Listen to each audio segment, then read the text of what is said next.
Hola, ¿qué tal, queridos amigos? ¿Cómo están? Soy Ernesto Rosas del Ministerio 710 y pues gracias a nuestro Padre Eterno que nos permite estudiar una parashá más, es la número 5, Yae Sarah. Y pues vamos a estar hablando algunas cosas muy interesantes aquí en el libro de Génesis, y pues yo creo que es importante tener información que libros alternos nos pueden proporcionar. Estamos en la parashá número 5 del año 5780, y fíjense que del Génesis capítulo 1 hasta el versículo 11 vemos, nos está mostrando de alguna manera el nacimiento de lo que es la humanidad, pero en lo que es la literatura hebrea. La literatura hebrea nos está mostrando cómo fue lo que es la creación. Es parecida a la que tiene Babilonia, los acadios, los sumerios, ¿sí? Incluso también Egipto también tiene su literatura acerca de la creación. En cuanto a la literatura hebrea, tenemos prácticamente al personaje llamado Adán y Eva. En las otras culturas cambia el nombre, pero es muy similar la forma en que fue lo que fue la creación. Recordemos nosotros que el libro de Génesis fue escrito durante el exilio, y después del exilio se terminaron lo que ahora nosotros conocemos como la Torah. No olvidemos eso, que eso es relevante en cuanto a la historia. Pero a partir de Génesis capítulo 12, fíjense, prácticamente en el judaísmo, del capítulo 1 al versículo 11, lo conocen como la prehistoria, precisamente hablando del diluvio.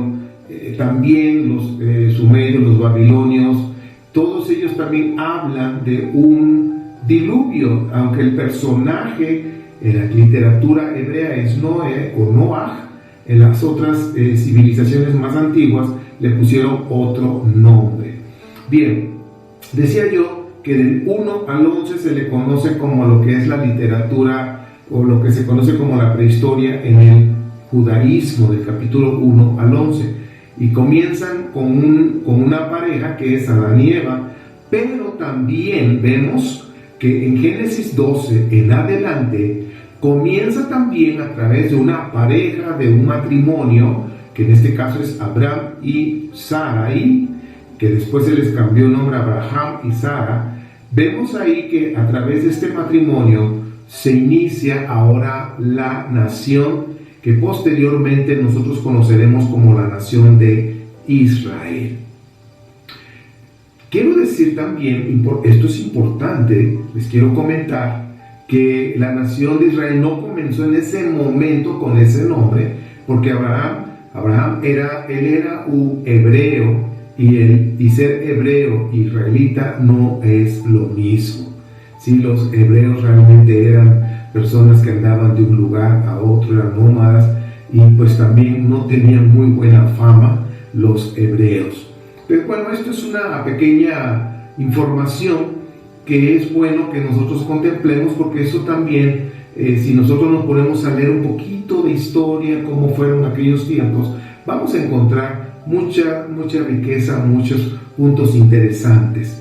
Hablando de la muerte de Sara, precisamente en esta porción que nos toca en esta semana, la muerte de Sara, aunque ya tenía 137 años de edad, hablando de Abraham, vamos a hablar del punto de la muerte de Sara, pero en ese tiempo ya Abraham tenía 137 años, y pues gozaba de vigor, de fuerza, y Abraham seguía sano, y pues ahora sí que se lo confundían con su hijo, de acuerdo a algunos relatos extras de libros alternos, entre ellos el Sefer Yazar.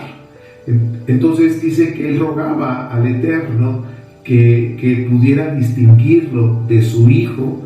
Y una de las cosas que le dio el Padre Eterno en respuesta a esa oración fue que le puso una corona de cabellos blancos, ¿sí? Así como también en algunas descripciones muestran al Padre Eterno con una cabellera blanca. De esa forma también Abraham recibió una corona de cabellos blancos como la lana, y pues esa fue una señal exterior de ancianidad y concebida a toda la humanidad. Y yo me puse a pensar, yo también tengo el pelo blanco, entonces ya estoy en la etapa de la ancianidad. Y fíjense que en el pueblo judío, los israelitas, me ha tocado ver cuando están en la yeshiva y está el rabino estudiando, está más bien el rabino enseñando a los alumnos, y si llega el rabino principal de esa sinagoga y llega a entrar al lugar, al salón de clases, inmediatamente los alumnos y también el rabino que está, o el maestro que está dando clase, inmediatamente se ponen de pie y le muestran ese respeto a sus canas, y también porque es el maestro, el principal de esa sinagoga. Y hablando de esto, pues lo que estoy platicando, también hay que tomar en cuenta el respeto, porque es una señal exterior las canas de la ancianidad, y pues que se le ha concedido a la humanidad. Y también dice ahí, de acuerdo a las costumbres, que esto se debe de tratar como una marca de respeto. Entonces, pues bueno, estos son costumbres, y también al menos en México nos han enseñado desde niños que debemos respetar a nuestros mayores, al menos así me lo enseñaron en mi niñez. Ahora sí que llegamos, ya vimos que Abraham gozaba de vigor, estaba fuerte, no tenía canas, hasta que le dijo al Padre Eterno que lo hiciera diferente a su hijo, porque los confundían, se parecían mucho. Después de la muerte de Sara, también aquí hay muchos midrash, muchos mitos, tan solo en Yazar y en otros libros mencionan que pues Sara se murió de tristeza cuando supo que su hijo pues había sido sacrificado, y bueno, de ahí se desarrolla, aunque la misma escritura en la Torá no lo menciona de esa manera. Pero bueno, no vamos a entrar en detalles porque bueno, esa información está en libros alternos, pero ahorita lo que me compete decir, lo que vamos a ocuparnos, es que la muerte de Sara pues llegó, y pues Abraham buscó un lugar propio para poder poner el cuerpo de Sara y poderla honrar. Se dice por ahí también en un mito que Abraham andaba ahí buscando un animalito que andaba correteando, y llegó precisamente a la cueva, al lugar donde iba a comprar posteriormente, y en ese lugar encontró el cuerpo de Adán y Eva ahí tendidos, bien completos, y pues de alguna manera se habían conservado. Entonces él de ahí recibió esa idea, esa orden de que pusieran el cuerpo de su esposa Sara en ese lugar. Y pues leemos que compró el lugar para poder poner el cuerpo, y posteriormente el suyo cuando llegara su momento. Cuando Sara murió, después de eso, se casó Abraham con Keturah. Y aquí vamos a hablar de algunas cosas que se han manejado, de Midrash, se han manejado algunos mitos.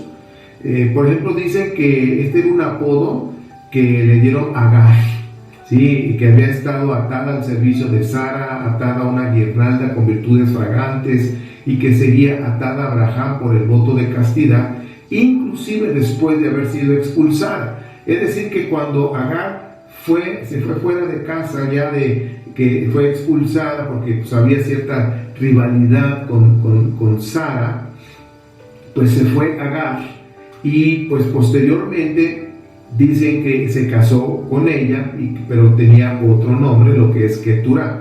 Esa es una versión, pero hay otra versión, en otro mito dice que Abraham eligió a Keturah porque era una descendiente de Jafet, hijo de Noé o de Noach. Entonces era descendiente de Jafet para poder tener descendientes de la línea femenina de cada uno de los hijos de Noach. Pues Agar era descendiente de la línea de Cam, y Sara era descendiente de la línea de Shem. Entonces podemos ver que Jafet tenía una hija, ahora sí que una descendiente, que era Keturah, y Cam fue Agar y Shem, Sara. Entonces, esta es otra versión, otro mito, y pues bueno, yo te los comparto porque en la Torah no nos da esa información. Los hijos de Abraham con Keturah fueron Simra, Joksán, padre de Dedán y Sabá, Medán, Midian y Asba y Suaj. Ahora, estos personajes, todos estos hijos, dice que los envió hacia el este cargado con dones para que se valieran por sí mismos, y de alguna manera los estaba separando y alejando del hijo de la promesa, de lo que es Isaac. Ahora, ellos tomaron posesión de muchas tierras, estos hijos de Keturah, como incluyendo Trogloditis y las costas del Mar Rojo en Arabia. Naciones lejanas pretenden ahora, fíjense, esas regiones que son muy lejanas, pretenden ser también descendientes de Abraham. Entonces, incluso se relaciona con la descendencia de Abraham con los griegos, con los espartanos. Entonces, yo creo que no hay nada por ahí suelto. Cuando el río suena, algo trae, y pues hay ciertas evidencias por ahí. Por ejemplo, ninguno de los hijos de Keturah observó la Torah, la ley del Eterno, las indicaciones, las enseñanzas. Ninguno de ellos la estudió, la observó, y pues de alguna manera Abraham se los advirtió. Significa que Abraham sí les enseñó, pero pues no quisieron estudiarlas, no quisieron observarlas, obedecerlas. Entre los hijos de Dedán, hablando de los hijos de Keturah, Dedán se hallaban los asuritas. Ellos fundaron Asiria, y los letusitas y los leumitas. Entonces, fíjense cómo la descendencia de nuestro padre Abraham tiene que ver con Asiria. Y los hijos de Miriam fueron Efa, Efer, Hanoc, Abida y Elda. Ahora, los hijos de Keturah, ninguno observó la Torah, como se estábamos diciendo, pero la pregunta es, ¿por qué? Pues podemos especular de muchas maneras, de muchas formas. ¿Por qué no lo observan? Pues podemos decir, no quisieron o no querían escuchar a su papá en esa área, o a lo mejor su papá no se las enseñó, o su mamá no se lo quiso enseñar. No sabemos. Podemos especular miles de ideas, pero yo creo que nosotros podemos tomar una enseñanza de ahí, los que tenemos la fortuna de ser padres. Debemos enseñar a nuestros hijos lo que son las indicaciones, las instrucciones de la Torah, las enseñanzas de la Torah, pero finalmente ellos van a tomar su decisión si lo van a seguir o no. Y si ellos toman malas decisiones y hacen otras cosas en la vida, pues ya nosotros no podemos hacer nada, porque les estamos dando la oportunidad de que ellos puedan trazar una línea de vida buena, fructífera, de bendición, y les damos las enseñanzas de la Torah. Pero si ellos no quieren, nada podemos hacer. Pero aquí por eso les digo que ustedes y yo, que tenemos la fortuna de ser padres, debemos enseñar a nuestros hijos. Si ellos finalmente no quieren, no nos sintamos mal. ¿Qué hice mal para que mis hijos hicieran el otro? No, tomaran el camino equivocado. Yo creo que no debemos culparlos siempre y cuando si estamos enseñando la palabra, las enseñanzas de una manera práctica. Ahora, Josefo dice que el rey Areo de Esparta, en una carta escrita alrededor del año 183 antes de la era común, se la escribió a Onías III, el sumo sacerdote de Jerusalén. Dice que recababa a Abraham como su antepasado, y esa pretensión fue reconocida 12 años después por el sumo sacerdote Jonatán, de acuerdo a Macabeos. En la parte 12 de los Macabeos, ahí está registrado este asunto.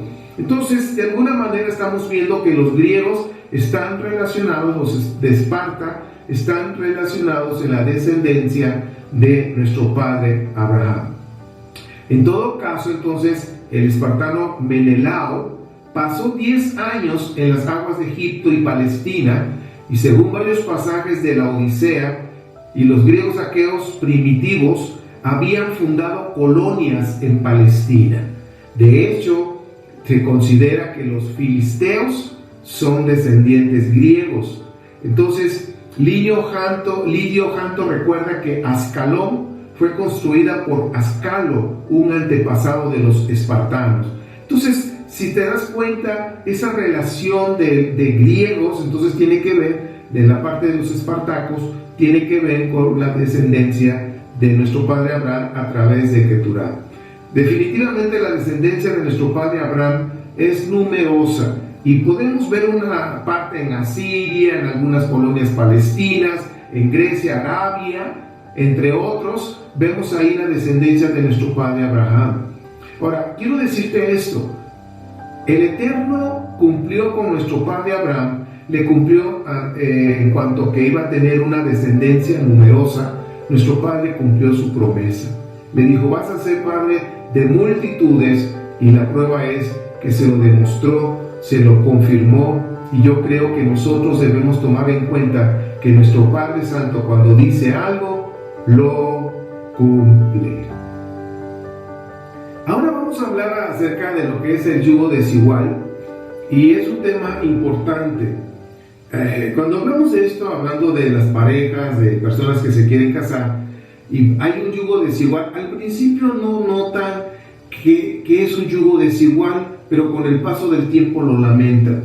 Y yo creo que en esta parte que vamos a poder estudiar juntos, vamos a hablar del yugo desigual, porque vamos a ver un poquito, no a profundidad, en cuanto a lo que sucedió buscando esposa para Isaac.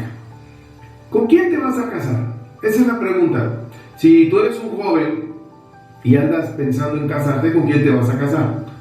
Puntos a considerar que debemos, ahora sí que yo te lo puedo recomendar, es, la persona con la que tú has puesto tus ojos para casarte, o que tú quisieras casarte, debes de pensar en esto, tanto el hombre como la mujer. Debe de haber un respeto y obediencia a nuestro Padre Eterno, Yahvé. ¿Qué significa? Es una persona que le ama, que estudia la Torah, que obedece a los mandamientos, que tiene ese temor, que tiene ese respeto al Padre, porque el temor a Dios significa respeto, reverencia, obediencia, honra. Todo eso significa o está dentro de lo que es el temor a Dios, porque no es tenerle miedo. Pero también debes de fijarte, tu mujer, y tú también, hombre, debes de fijarte que la persona que quieres hacer una vida debe tener madurez emocional, debe de tener una madurez mental, haber una madurez social. Significa que puede convivir con otras personas, que puede pasar tiempo, que tiene amigos, que es sociable. Hay personas que a veces se aíslan y no quieren estar con nadie, no quieren convivir con nadie. Entonces también debe haber una madurez y una estabilidad en su carácter, en su voluntad.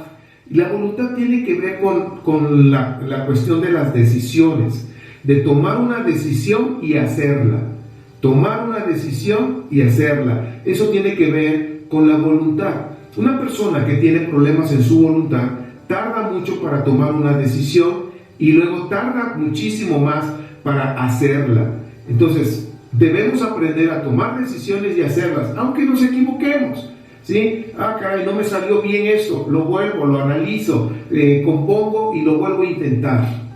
Entonces, hablamos de voluntad firme, una voluntad sana. Entonces, madurez emocional, mental, social, carácter y voluntad firme es un punto relevante que debes de ver en esa persona. Y ahorita lo vas a ver en un dibujo reflejado. Ahora, también debe de haber independencia de sus padres en lo económico, en lo emocional, en lo mental y también en la vivienda. Ni se te ocurra ir a vivir con tus padres o con los padres de tu novio o de tu futuro esposo o con los padres de tu futura esposa. Sería la peor decisión que tome. ¿Ok? Aunque sea un cuarto de 2x2, a un cuartito chiquito, pero deben de estar solos en otro lugar y totalmente separados de sus padres, de los dos, tanto del hombre como de la mujer.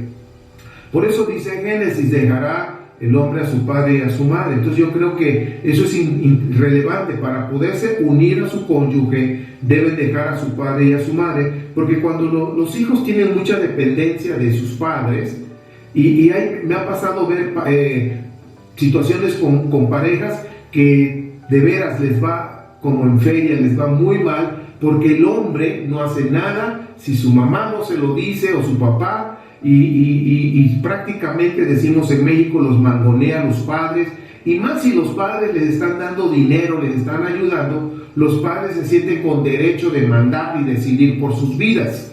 Por eso deben de ser independientes, deben iniciar bien de esa manera independiente de sus padres en lo económico, en lo emocional. ¿Por qué en lo emocional? Porque a veces, pues en el matrimonio hay diferencias de opinión, hay ciertos roces por ahí y disgustos, y a veces tanto el hombre a veces va corriendo con su mamá, o la mujer va corriendo con sus papás, con su mamá, a quejarse, a llorar, y mira que tengo esto. Si está pasando eso, no te cases, eso no conviene, no es bueno, no es sano. Deben de ser independientes en lo emocional, en lo mental, ¿sí? Y también en la vivienda, como lo acabo de decir. Y también debes de fijarte en la persona que tú quieres hacer una vida. Debe de ser una persona en su soltería, una persona que honra a sus padres, que los honra.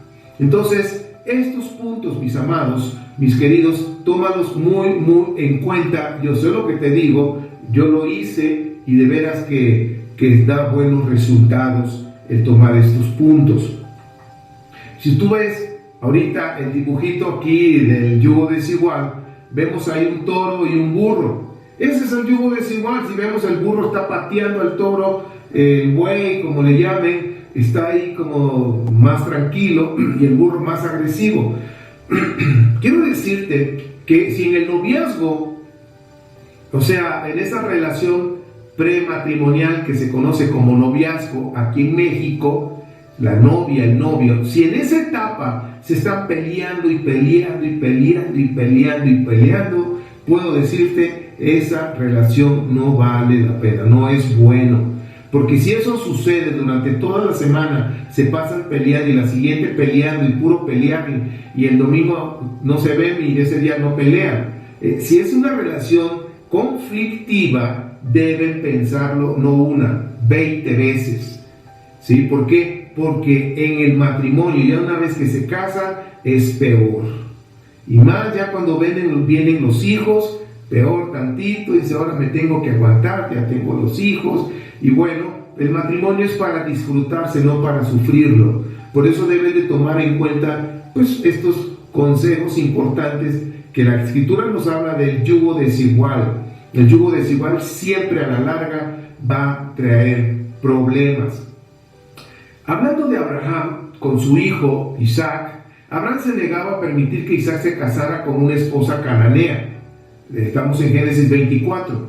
Y a causa de una antigua ley matrilocal, así se llama, de una ley matrimonial local ahí en Cananea, en Canaán, a causa de esa ley, pues se insistía que, por decir, si era un extranjero que venía de fuera o un nómada, se decía que el hombre tenía que vivir en el hogar de los parientes de su esposa, vivir en esa área, vivir en esas tierras de los parientes de la esposa.